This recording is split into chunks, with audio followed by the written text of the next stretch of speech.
जय श्री कृष्ण। स्वागत है आपका साथी त्रिशला के साथ। कैसे हैं आप लोग, कैसे हैं घर में सब, ज़रूर बताइएगा। राहु एक ऐसा ग्रह है जो बहुत ज़्यादा उत्पाद करता है, इतनी ज़्यादा परेशानियां खड़ी कर देता है कि अच्छा भला जीवन अस्त व्यस्त हो जाता है। राहु अगर जिंदगी में आपको महादशा में, अंतरदशा में, प्रत्यंतर दशा में, गोचर में 40 साल के बाद सताता है तो फिर भी इंसान समझदार है, समझ जाता है और संभलने के कार्य करने लगता है। परंतु अगर यही राहु किसी बच्चे को 10 साल की उम्र से लेकर 22 साल की उम्र तक पीड़ाएं दे दे, दशा में आ जाए, महादशा में आ जाए, अंतरदशा में आ जाए, तो ये उसकी किसी भी चीज़ को ज़िंदगी में व्यवस्थित होने ही नहीं देता। पढ़ाई बहुत मुश्किल से कर पाते हैं ऐसे बच्चे, नशे के आदी हो जाते हैं ऐसे बच्चे, गलत संगतों में पड़ जाते हैं ऐसे बच्चे, लड़कियों की गलत जगह अफेयर्स चालू हो जाते हैं, लड़कियां गलत लोगों के साथ रिलेशनशिप में आ जाती हैं, फिर उनका दिल टूटता है।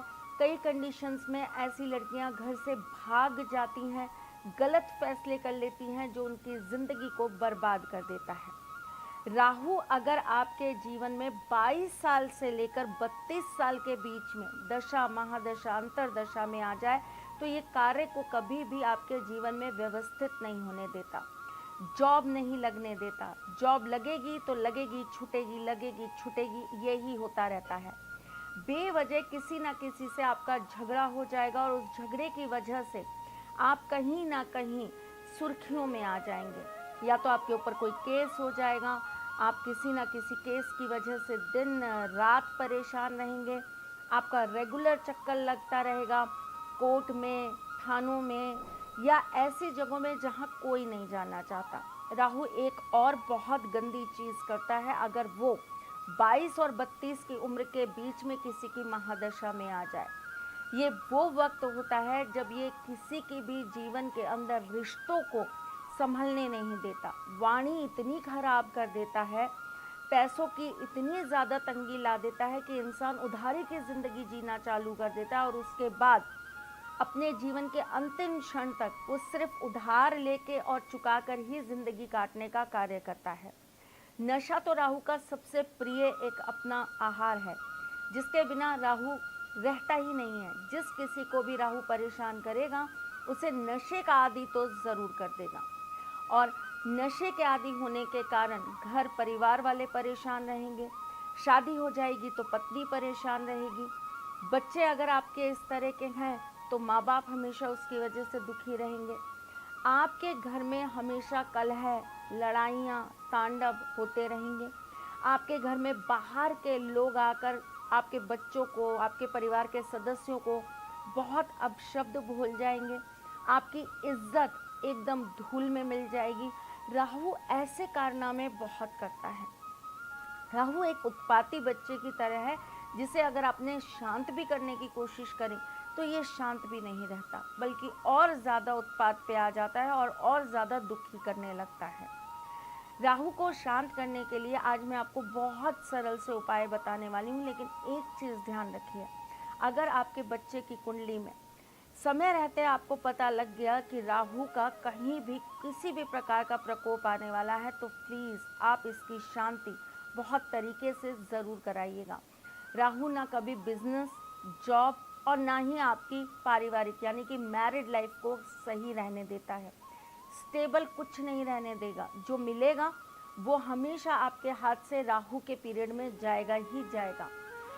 राहु के पीरियड में अगर आपकी शादी हो गई तो 100% मान के चलिए वो शादी टूटती ही टूटती है। हाँ, कुछ कंडीशंस ऐसी होती हैं कि अगर एक की कुंडली में कहीं बहुत सपोर्टिव ग्रह हो गए तो शायद फिर भी चांसेस होते हैं कि चीज़ें बच जाएं। राहु आपका मीडिया है, राहु आपका ऑनलाइन प्लेटफॉर्म है। जब राहु की दशा महादशा चल रही हो ना, तो आपको ऑनलाइन बिजनेस बिल्कुल नहीं करना चाहिए। ऑनलाइन मैट्रिमोनियल साइट पे जाकर आपको अपने बच्चों के रिश्ते की बात बिल्कुल नहीं करनी चाहिए, या स्वयं के लिए आपको कोई भी ऐसा रिश्ता नहीं देखना चाहिए जिसका कनेक्शन आपकी कुंडली में राहु के साथ आता हो। यानी कि फेसबुक से, इंस्टाग्राम से या किसी भी सोशल प्लेटफॉर्म से मिले हुए व्यक्ति के साथ अगर आप अपना संबंध जोड़ेंगे तो यह आपके लिए बहुत बड़ा दुख का कारण बनेगा। 99.9% केसेस के अंदर ऐसे लोग फ्रॉड ही करके जाते हैं।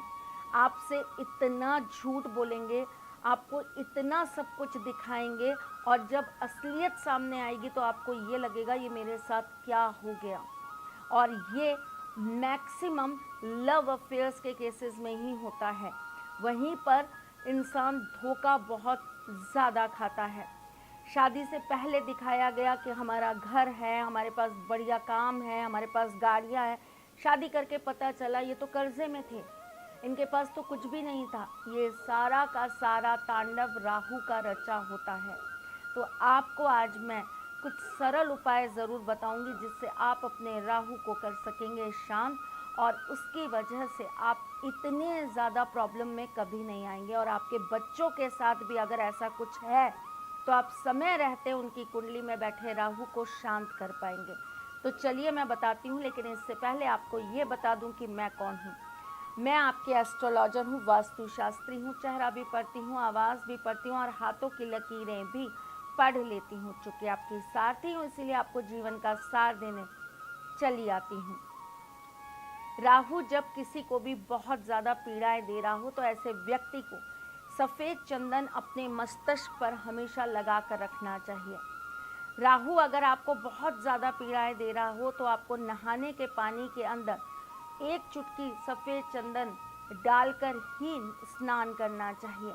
राहु अगर आपको बहुत ज़्यादा परेशानियां दे रहा हो तो आपको कभी भी रात्रि के समय नहीं नहाना चाहिए। इससे आपके साथ में तंत्र मंत्र होने का, आपके ऊपर ऊपरी बाधाएं चढ़ने का योग बन जाता है कि राहु इन चीज़ों का भी कारक है। राहु तंत्र में आपको लेकर जाता है, राहु तांत्रिक क्रियाएं कराता है। राहु की वजह से इंसान के ऊपर अदृश्य शक्तियां आ जाती हैं जिसे हम भूत प्रेत कहते हैं।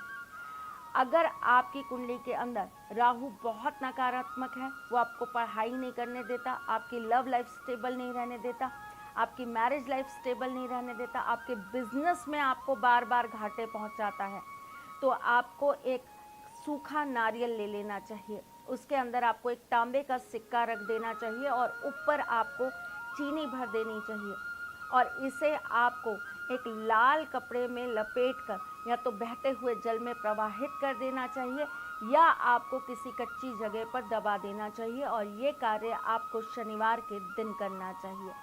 अगर राहु आपकी कुंडली में अच्छा नहीं है तो आपको बुधवार के दिन 1.25 किलो साबुत धनिया लेकर या तो बहते हुए जल में प्रवाहित कर दीजिए या आप ले जाकर किसी मंदिर में दान कर दीजिए।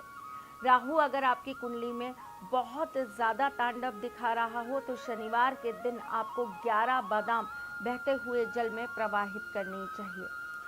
चलिए जी, जाते जाते एक और छोटा सा सरल सा राहु का उपाय बता देती हूँ। आपको एक छोटा सा कार्य करना है जिसके ऊपर राहु बहुत ज़्यादा पीड़ा लेकर बैठा हो। ऐसे व्यक्ति को राहु के चुंगल से छुड़ाने के लिए शनिवार के दिन आपको एक शीशा ले लेना है। उस व्यक्ति का चेहरा उस शीशे में दिखा दीजिए और उस शीशे को उल्टा करके किसी कपड़े पर या पेपर पर रखकर बंद कर दीजिए और उसके बाद बहते हुए जल में इस शीशे को प्रवाहित कर दीजिए। बहुत छोटा सा उपाय है लेकिन बहुत चमत्कार दिखाता है, ज़रूर करिएगा। और अगर फिर भी आपको लगे कि राहु आपके जीवन के अंदर बहुत ज़्यादा तांडव कर रहा है तो दिए गए नंबर्स पे कॉल करिए, व्हाट्सअप करिए, मैसेज करिए। अपने जीवन की समस्याओं का निदान पाने के लिए हमसे संपर्क करिए। मैं फिर आऊँगी कुछ नया, कुछ अलग, कुछ अद्भुत लेकर। तब तक के लिए राधे कृष्ण। सारथी माँ त्रिशला ज्योतिष के क्षेत्र में विश्व विख्यात नाम है। ज्योतिष शास्त्र में पीएचडी माँ त्रिशला पिछले 22 वर्षों से ज्योतिष की सभी परंपरागत विधाओं के साथ साथ अनेक दुर्लभ गुण विधाओं जैसे परछाई एवं नब्ज के अध्ययन से अपनी सटीक भविष्यवाणी और पूर्वानुमान के लिए विख्यात हैं। अपने उपायों द्वारा लाखों लोगों का जीवन संवार चुकी मां त्रिशला लगातार 2016 से ज्योतिष विभूषण अवार्ड प्राप्त कर रही हैं। साल 2018 में उन्हें उत्तराखंड के मुख्यमंत्री त्रिवेंद्र सिंह रावत ने ज्योतिष विभूषण अवार्ड से सम्मानित किया था और साल 2016 में उन्हें राजस्थान में बेस्ट एस्ट्रोलॉजर के अवार्ड से नवाजा जा चुका है।